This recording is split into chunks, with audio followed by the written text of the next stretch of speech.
하나님 말씀 봅니다. 누가복음 8장 22절에서 25절입니다. 누가복음 8장 22절에서 25절 제가 읽어드립니다. 하루는 제자들과 함께 배에 오르사 그들에게 이르시되 호수 저편으로 건너가자 하시매 이에 떠나 행선할 때에 예수께서 잠이 드셨더니 마침 광풍이 호수로 내리침에 배에 물이 가득하게 되어 위태한지라. 제자들이 나와 깨워 이르되 주여 주여 우리가 죽겠나이다. 한데 예수께서 잠을 깨사 바람과 물결을 꾸짖으시니 이에 그쳐 잔잔하여지더라.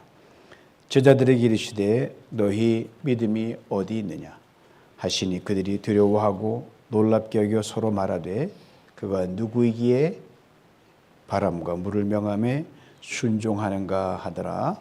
아멘.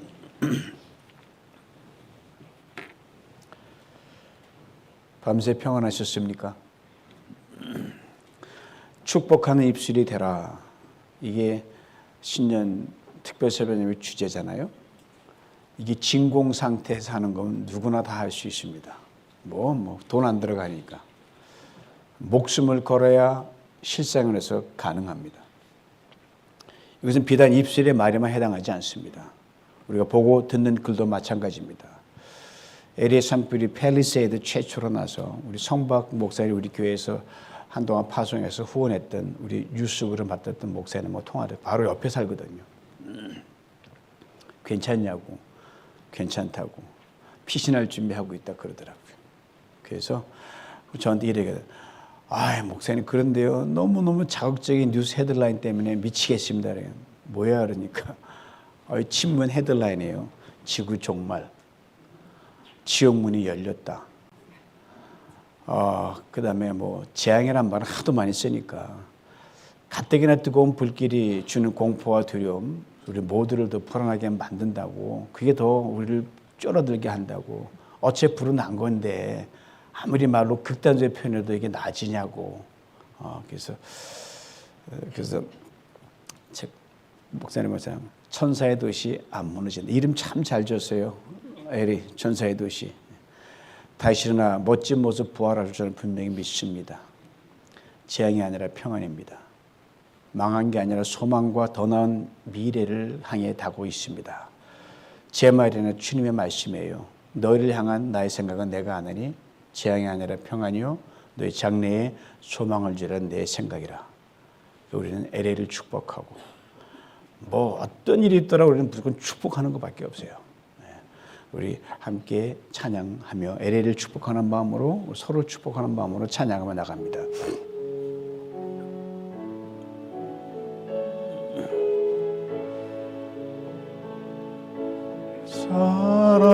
사랑하는 자여 내 영혼이 잘됨같이 내가 범사에 잘되고 강건하기를 내가 간구하노라.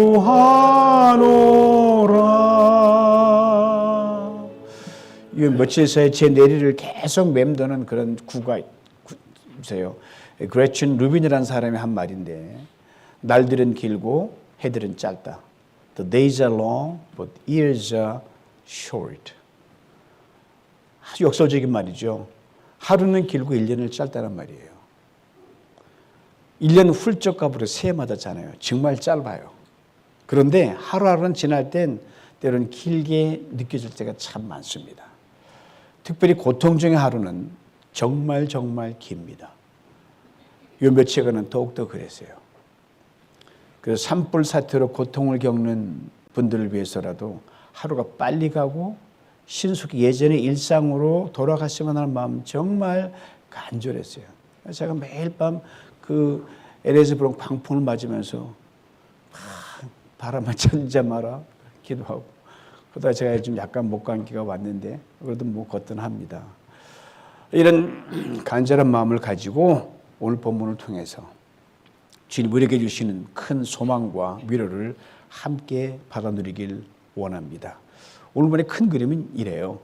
지금부터 2000년 전 갈릴리 호수를 건너던 제자들이 큰 파도와 바람을 만났습니다. 예수님이 이 풍랑을, 이 광풍을 꾸짖어 잠잠케 하신 기적입니다. 이게 오늘 전체 큰 그림의 요약이에요. 갈릴리 호수, 규모가 너무 크기 때문에 바다라고 부릅니다. 갈릴리 바다. 주변은 산으로 둘러싸여 있고요. 북쪽으로는 저 높은 3,000m 넘는 지금 한참 그 이스라엘하고 시리아 접경지대의 꼭대기잖아요. 거기에 헐몬산이 있습니다. 이 헐몬산 기후에 찬바람이 내려오면서 갈릴리 호수에 뜨거운 공기가 만나면 진공 상태가 돼서 엄청난 그 진공이 돼서 물을 석션을 쫙 바닥으로 확 잡아 끌어올립니다. 그러면 호수인데도 3m 넘는 파도가 막 일어나요. 오늘 보면 22절은 그 엄청난 파도가 일어나기 전, 광풍이 일어나기 전에 상황에 이렇게 시작을 합니다. 22절입니다. 하루는 제자들과 함께 배우르사 그들에게 이르시되 호수 저편으로 건너가자 하시며 이에 떠나 제자들과 함께라고 말씀하셨습니다. 배 주님이 함께 타셨다는 거예요. 제자들의 갈릴리 바다 뱃길 여정에 주님이 함께 하셨다는 말입니다. 우리 함께라는 말이 우리 기독교 신앙의 가장 핵심어 중에 하나입니다. 처음 복음서의 마태복음 1장 23절 이런 귀한 말씀이 있습니다. 보라 처녀가 잉태 아들을 낳을 것이요 그 이름을 임마누엘이라 하였으니 이를 번역한즉 하나님이 우리와 함께 계시다 함이라. 임마누엘 많이 들어보셨잖아요. 하나님이 나와 함께 하신다. 너와 함께 하신다. 우리와 함께 하신다. 예수님 이 땅에 오시면서 맨 먼저 들려주던 말씀이 임마누엘입니다. 그리고 그 복음서 같은 문 끝에 동일한 함께를 약속하십니다. 마태복음 28장 20절이에요. 볼지어다 내가 세상 끝날까지 너희와 항상 함께 있으리라. 이 주님께서 당시 제자들의 모든 상황 속에서 함께 하셨습니다. 아신 대로 인생에도 수학처럼 상수와 변수가 있습니다. constant와 variable이 있는데 인생은 늘 변하잖아요. 변수죠. 그러나 하나님께서 함께 하신다는 사실은 늘 변함이 없습니다. 상수예요. 바로 임마누엘의 주님, 임마누엘의 하나님이죠. 바로 임마누엘의 하나님을 가장 멋지게 신뢰했던 사람이 누구냐면 사도 바울입니다. 그 사람 변화무쌍한 인생 겪으면요, 이루 말할 수가 없어요. 그 사람이 고난당하면은 어떻게 저러고 살 수 있을까 정도 그렇게 많이 얻어맞고 투옥된 사람인데 그 상황에서 이 변함없는 임마누엘 주님을 붙들었어요. 그가 한 고백입니다. 그것도 감옥 속에서 나는 가난하게 사는 법도 알고 부유하게 사는 법도 압니다. 배가 부르건 고프건 부유하게 살건 가난하게 살건 그 어떤 경우에도 스스로 만족하게 생각하는 비결을 배웠습니다. 나에게 능력 주시는 자 안에서 나는 모든 것을 할 수 있습니다. 주님이 함께 하시면 결코 아무것도 할 수 없는 상황에서도 무언가를 반드시 할 수 있는 사람으로 살아갈 수 있다는 말입니다. 이거는 진리입니다. 이것이 바로 임마누엘 신앙의 고백이에요. 예를 들면 이렇게 스스로 묻고 답하시는 거예요. 매일매일 답하셔야 돼요. 내가 지금 가난하니 스스로 물어보시는 거예요. 그걸 보고. 그런 다음에 하신 말씀이 뭐예요? 나는 뭔가를 할 수 있다. 나 지금 괜찮게 사니? 물어보시는 거예요. 그러면 나는 더 큰 일을 할 수 있다 고백하는 겁니다. 나 지금 연약하니? 그런가 나는 뭔가 할 수 있다. 이게 바로 임마누엘 신앙인 가진 사람들의 절대 긍정의 고백입니다. 왜요? 주님이 나와 함께 하시니까요. 이 임마누엘의 주님께서 제자들과 함께 배에 타신 후에 이렇게 말씀하십니다. 호수 저편으로 건너가자. Cross over to the other side of the lake. 이 짧은 말 너무너무 멋있는 말이에요. 주님이 이 말씀은 제자들이 배를 힘껏 젓기 시작합니다. 점점 호수 중앙으로 배가 들어갑니다. 얼마의 시간이 흘렀어요. 예수님이 너무 피곤하셔가지고 잠이 빠진 거예요. 아주 깊은 잠에 빠졌는데 이 누가복음을 기록한 이 누가가 의사지 않습니까? 그러니까 자신만의 독특한 표현으로 이걸 썼어요. 깊은 최면에 빠지셨다. 그러니까 세상 모르고 누가 어부가도 모를 정도로 예수님이 잠에 빠지신 거예요. 그렇게 잠 들어보신 적 있으세요? 쟤 누가 어부가도 몰라 그렇게 푹 자는 분 계세요? 예수님 목사들 태어나셨잖아요. 유대 땅 그 좁은 땅을 그 연장통 메고 그 떼약밥 따지면서 뭐 9 to 5 아침 일찍 가가지고 종일 일하셨어요.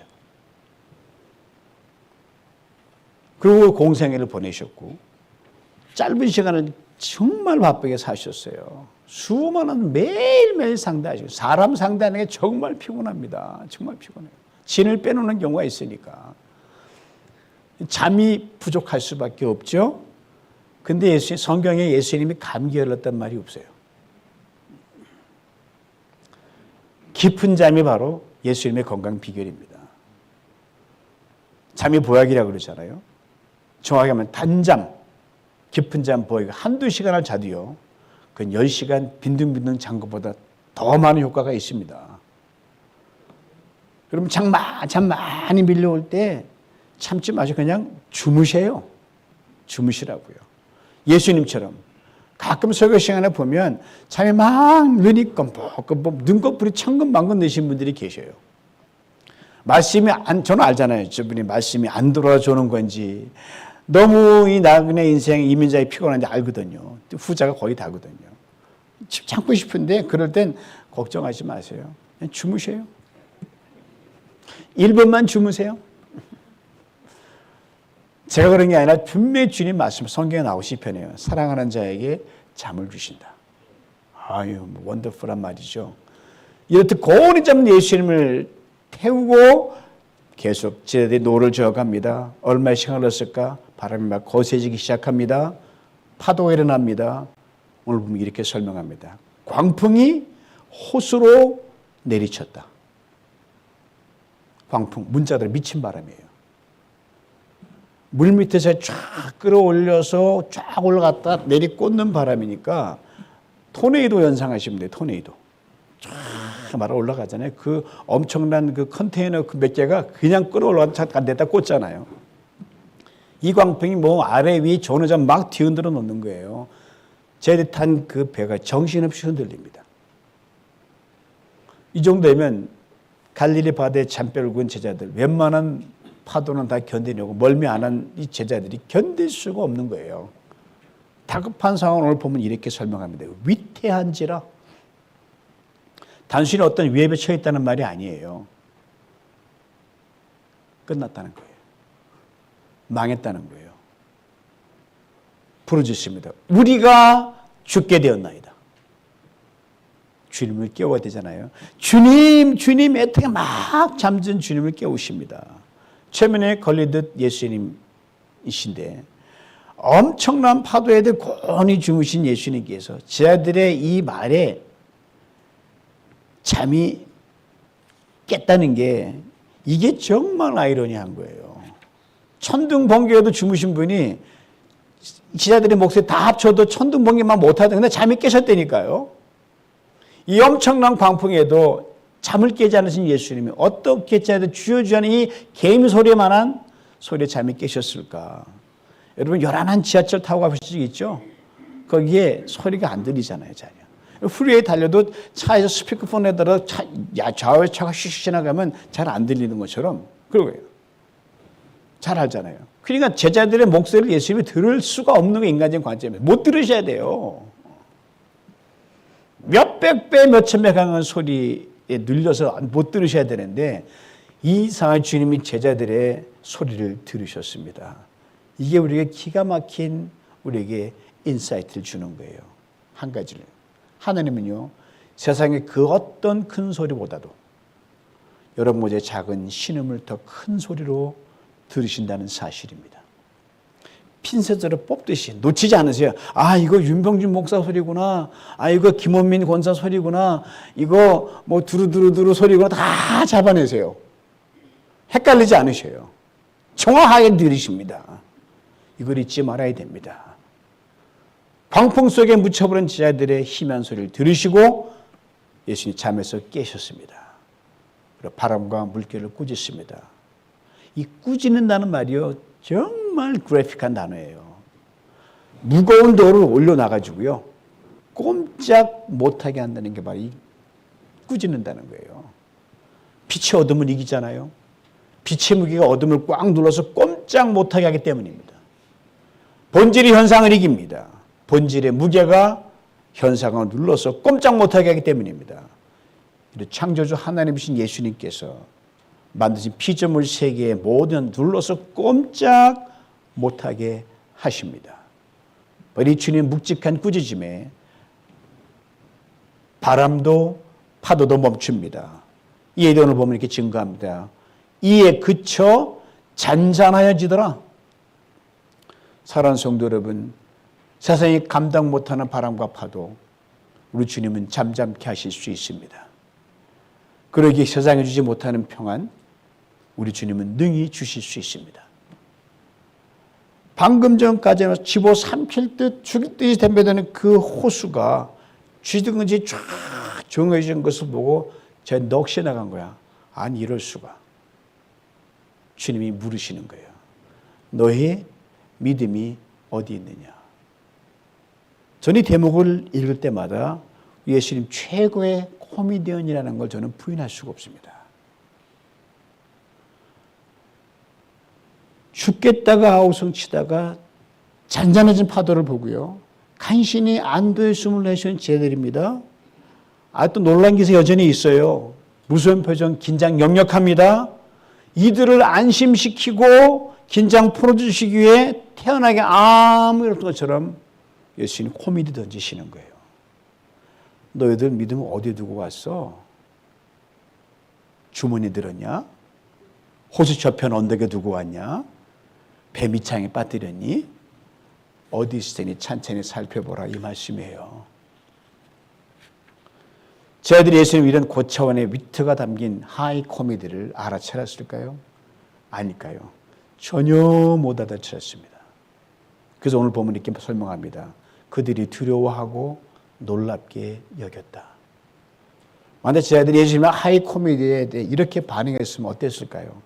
에이, 참 예수님 농담도 하시네. 우리 믿음이 어디 있긴 어디 있어요. 주님께 있지요. 그러면 주님이 분명히 이렇게 말씀하셨을 거예요. 그래, 너희들 믿음 합격이다. 그래서 우리 주님은요, 우리의 믿음을 오직 주님께 두기를 원하십니다. 그렇습니다. 믿음은 현상을 바라보는 것이 아니라 본질을 붙드는 것입니다. 환경을 바라보는 것이 아니라 하나님께 시선을 고정시키는 것입니다. 이제 광풍이 그치고 호수가 잔잔해진 것을 보고도 저희들은 믿음의 시선을 주님께 여전히 고정시키지 못했습니다. 그래서 물으시는 거예요. 너희 믿음이 어디 있느냐? 어디 있느니까? 다정한 목소리로 부르셨어요. 이 물음에 제자들 묵묵부답입니다. 아마 정신이 없어서 이 소리 질문 못 들었을 가능성이 높아요. 그렇게 제자들은 여전히 두렵습니다. 놀랍습니다. 그리고 자기들끼리만 말을 주고받는 거예요. 이들의 말을 들어보세요. 그가 누구이기에 바람과 물을 명함에 순종하는가? 그가 누구기에란 제자들의 물음은 무슨 말씀입니까? 이 정도까지 하실 수 있는 분인 줄 몰랐다는 거예요. 아시는 제자들은 오늘 본문이 엄청난 기적이 있기 전에 많은 기적을 보고 듣고 함께 그 자리에 있었습니다. 그럼에도 불구하고 지금 광풍을 잠잠케 하신 이 예수 그리스도가 병자를 고치시고 귀신을 쫓아내며 심지어 죽은 과부들을 살렸던 그 예수가 맞느냐고 서로에게 확인하고 묻고 있는 거예요. 아시는 인간은 자기 인식의 틀에 대상을 가두는 습성이 있습니다. 그래서 보는 만큼만 믿어요. 들은 만큼만 믿습니다. 깨달은 만큼만 믿고요. 경험한 만큼만 믿습니다. 오늘 본문의 제자들이 바로 그랬습니다. 이전에 예수님이 많은 기적을 행하신 것 경험했어요? 그렇다면 이 예수님이 어떤 기적도 행할 수 있다는 걸 믿어야 하는데 그렇지 못했단 말입니다. 그 장면이 바뀌면 여전히 자기 모습으로 들어가는 거예요. 제자들은 그 예수가 이 예수가 아니라고 그렇게 생각했습니다. 그래서 주님이 물으시는 겁니다. 너희 믿음이 어디 있느냐? Where is your faith? 주님의 물음 속에 그가 누구이기에? 라는 제자들의 물음에 대한 답변이 들어있다는 것을 우리는 놓쳐서는 안 됩니다. 그 예수가 바로 이 예수 맞다 이 말씀이에요. 사랑하는 성도 여러분, 2025년을 막 시작한 우리들입니다. 갈릴리 호수 같은 변화무쌍한 인생 바다를 막 배를 타고 떠났습니다. 어떤 광풍이 우리가 타고 가는 배에 불어닥칠지 알 길이 없습니다. 이미 지구촌은 전쟁 광풍이 더 세차게 불고 있습니다. 조국 대한민국에는 정치 광풍이 강도를 더해갑니다. 그리고 가까이 우리가 살고 있는 캘리포니아에 지금 산불 광풍이 불고 있습니다. 그러나 우리 주님께서 우리가 탄 배에 함께 하십니다. 이 한 해 항해를 시작하게 하신 분이 주님이시잖아요. 호수 저편으로 가자 하신 분이 주님이시거든요. 2000년 전 당시 그 주님께서 호수 저 끝으로 가셨어요. 호수 가운데서 만났던 그 엄청난 광풍도 바람도 결코 당신의 창조의 무기의 능력으로 무력화시키셨습니다. 병자를 고치시고 죽은 자를 살리시고 귀신을 쫓아내신 그 예수님이 광풍을 잠잠케 하신 이 예수님이 되어 주셨기 때문입니다. 주님께서 이런저런 광풍을 보고 듣고 겪으면서 한 해 3시간 3날들을 살아가고 있는 우리들에게 동일하게 물으십니다. 너희 믿음이 어디 있느냐? 이 물음 속에 주님의 또 다른 음성이 들어있습니다. 이걸 들으셔야 돼요. 그 예수가 이 예수다. 고르가 누구이기에? 라고 물었던 제자들의 물음을 우리 이렇게 믿음의 선언문으로 바꿔서 담대히 선포할 수 있게 원합니다. 그가 주님이시기에 오늘 내가 지나는 광풍도 잠잠하게 하십니다. 너가 지나는 광풍도 잠잠하게 하십니다. 우리가 지나는 광풍도 잠잠하게 하십니다. LA 부는 광풍도 반드시 잠잠케 하십니다. 지구촌의 전쟁 광풍도 한국에 부는 정치 광풍도 잠잠케 하십니다. 주님이 광풍을 꾸짖는다고 하셨을 때 참으로 귀한 또 다른 뜻이 있다는 걸 놓쳐서는 안 됩니다. 광풍이란 단어의 뜻에 이런 귀한 말이 있어요. 영광과 존귀란 말이 그 안에 들어있습니다. 주님이 인생의 광풍을 창조의 능력의 무게로 누르실 때 하늘의 영광과 존귀를 보게 하신다는 말씀입니다. 그렇습니다. 2000년 전 갈릴리 바다에 광풍을 잠잠케 하신 예수님이 오늘 여러분의 이 광풍도 능히 무력화시킬 줄 믿습니다. 그리고 우리 하여금 하나님의 영광을 보게 하실 겁니다. 잊지 마십시오. 광풍이 크면 영광도 크다는 사실을. 메리 앤 베이커라는 찬송 시인이 계십니다. 일찍 부모를 여였어요. 그리고 하나뿐인 남동생마저 오랫동안 병을 앓던 중 그녀의 필사적인 노력에도 불구하고 세상을 떠납니다. 감당할 수 없는 인생의 광풍이 연이어 덮치는 가운데 오늘 본문 속에 광풍을 잠잠케 하신 주님이 자신의 광풍도 다스리시고 그걸 믿고 위로와 소망 가운데 다시 일어납니다. 그리고 찬양시로 하나님께 영광을 돌립니다. 그 찬양시가 바로 잠시 부르게 될 찬송가 371장이에요. 구주여 광풍이 불어. 이 찬송가의 2절 가사를 함께 나누기 원합니다. 구주여 떨리는 내 마음 저 풍랑과 같아서 늘 불안에 쌓여 사니 날 붙들어 주소서. 세상의 풍파가 나를 삼키려 합니다. 지금 죽게 된 날 돌보아 주사 곧 구원해 주옵소서. 큰 바람과 물결아 잔잔해 잔잔해 사납게 뛰노는 파도나 저 흉악한 막이나 아무것도 주 편안히 잠들어 누신 배 뛰어포노 능력이 없도다. 주 예수 풍파를 꾸짖어 잔잔해 잔잔해 주 예수 풍파를 꾸짖어 잔잔하라. 이 찬양의 가사처럼 우리를 불안하게 하고 쉼없이 흔들어대고 죽을 뒤에 삼키려고 하는 광풍, 그것이 개인적이든 사회적이든 국가적이든 결코 우리를 뒤덮어 놓을 수 없습니다. 우리가 타고 계신 그 배 안에 2000년 전 갈릴리 호수의 광풍을 잠잠케 하신 주님이 함께 계시기 때문입니다. 무엇보다 사망의 광풍을 잠잠케 하신 부활의 예수님께서 호수 저편으로 가자 말씀하셨기 때문입니다. 그러기 여기 삶의 한복판인 갈릴리 호수에서 그는 어떤 광풍도 내가 책임진다, 막아준다, 이 말씀입니다. 그러므로 그가 누구기라는 두려움의 주님이 아니라 그가 곧 모든 능력과 권세를 가진 주님이십니다. 주님도 말씀하십니다. 그 예수가 오늘 내 인생의 광풍 가운데 함께 있는 이 예수다. 이 주님을 향해 그가 나의 주님이시다. 그가 나의 하나님이시다. 담대히 선포하며 한 해 시간들을 흔들림 없이 잘 달려나가는 우리 모두가 될 수 있기를 주님의 이름으로 축원합니다. 우리가 지나는 광풍을 통해 반드시 하나님의 영광과 존귀를 보게 하실 줄 믿습니다. 기도합니다. 주님,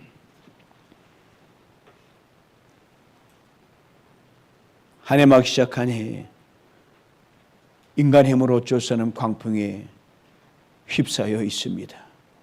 무엇보다 가까운 LA가 광풍에 휩싸여 그칠지 모르는 아버지 하나님, 그 불길이 집어삼킬 듯 다가옵니다.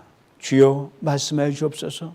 불길이 잡히지 않은 아버지 하나님, 케네디와 팰리세이드의 광풍을 주여 잠잠케 하여 주시옵소서. 2000년 그 주님이 오늘 우리 주님을 믿는 그 믿음으로 구하오니 주여 LA를 구원해 주시고 주께서 우리를 원래대로 돌려주시옵소서. 예수님의 이름으로 기도하옵나이다. 아멘.